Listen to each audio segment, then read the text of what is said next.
Just got to drill a pilot hole up through to join the base to the upper.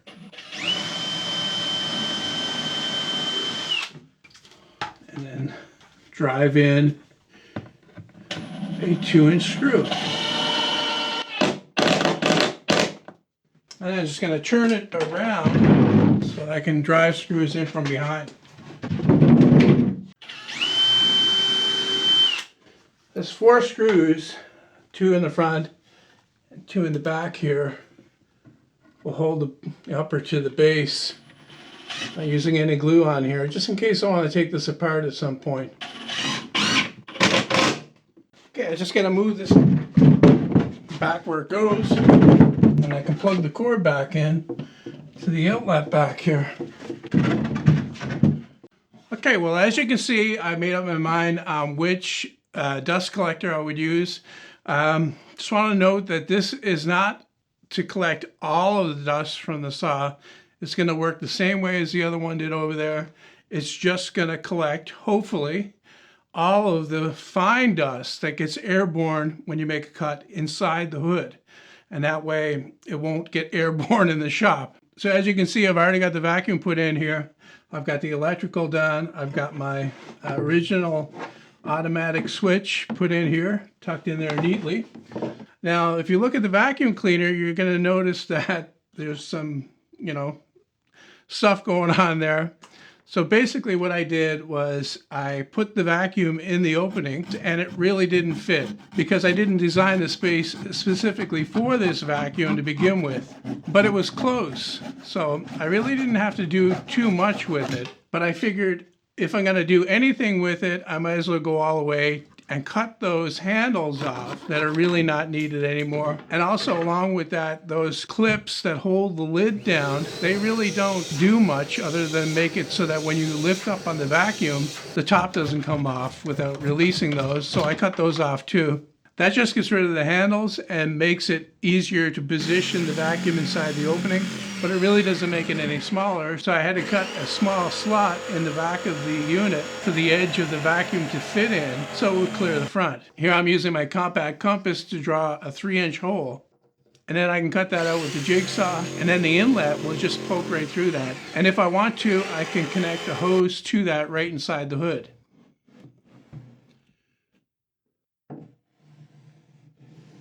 The air that comes out of the shop vac has to go somewhere, so I figured the best place would be for it to go behind the unit.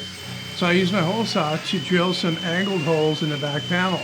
I mentioned in the last video about exhausting it outdoors through the wall, but I was really only thinking about the homemade impeller one. The shop vac already has a filter built in. It wasn't strictly necessary, but I decided to mount an electrical box inside the cabinet to plug the saw into. All I really needed to do was drill a hole through, and then I could put the cord in, but I decided this will probably be better in the long run. So I marked out for the regular electrical box, and then I drilled holes top and bottom to clear the tab on the box where it screws in, and then cut it out with the jigsaw, and as you can see, it's a pretty good fit. I'm going to use the end of an extension cord that I've cut off to wire it. Just run that wire into the box, tighten down the clamp that holds the wire in place, strip the wires, and install the outlet.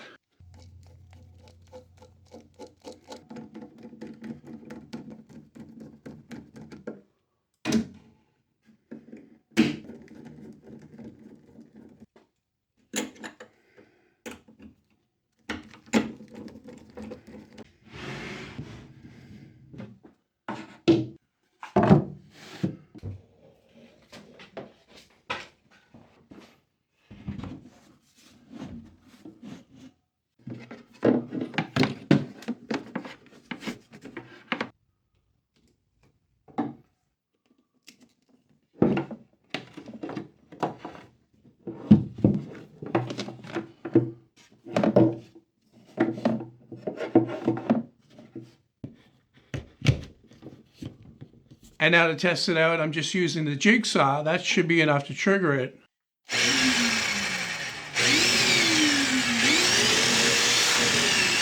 Next thing I need to do is actually build the stuff that goes in between the two units. And I'm starting with the toe kick on the front down here. I've got a block clamped on here that's 2.5 inches wide just to hold the toe kick up against it.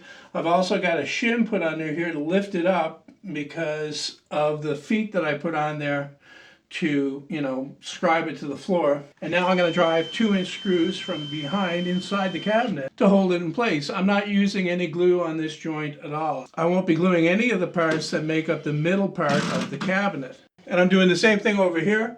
I've already drilled the pilot holes, just need to drive the screws.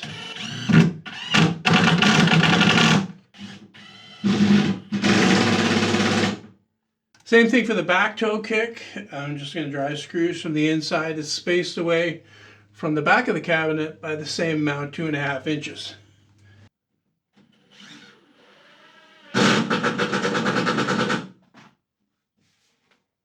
Now that I have those 2 toe kicks in place, I get the spreaders put on. They're 4 inches wide and go across here like this.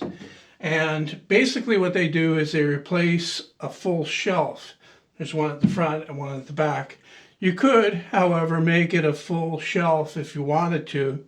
This is to save material because there'll be drawers above this here of mine, so I don't want to waste plywood in there for no reason. Now this goes on, then I'll screw it down to the toe kick, and then I'll screw it in also from inside the base cabinets.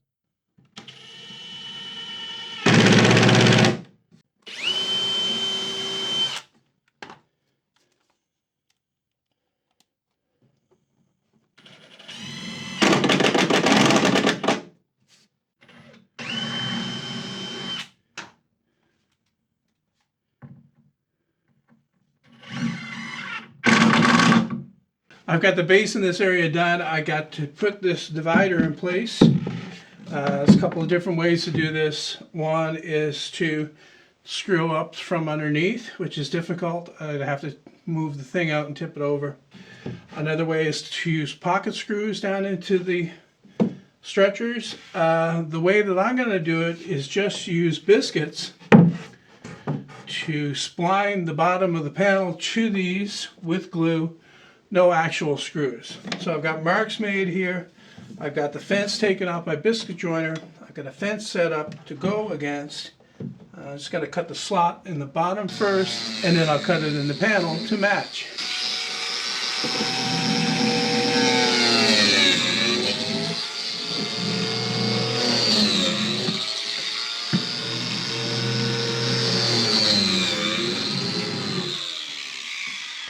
Yeah, lots of guys don't like biscuit joiners, think they're useless, but I'll tell you, there are lots of situations where they really come in handy in the shop. It's in my opinion, it's a must-have tool. Especially for simple things like this. I've got the panel glued on the bottom, and the next part to go in is what I would call a dust shelf. And this is the very bottom, actually, of the hood part. And once again, I'm not going to use any glue on this. I'm just going to use 2-inch screws to fasten it in place.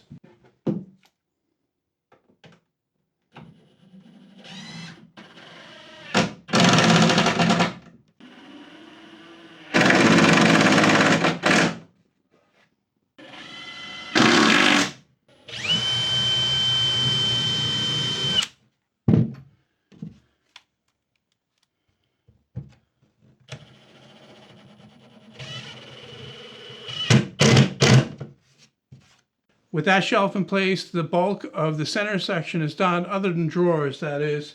All I need to do is add the shelf up here for the saw itself, and then carry on with that. Well, I'm going to wrap this one up here, and we'll get to that next time.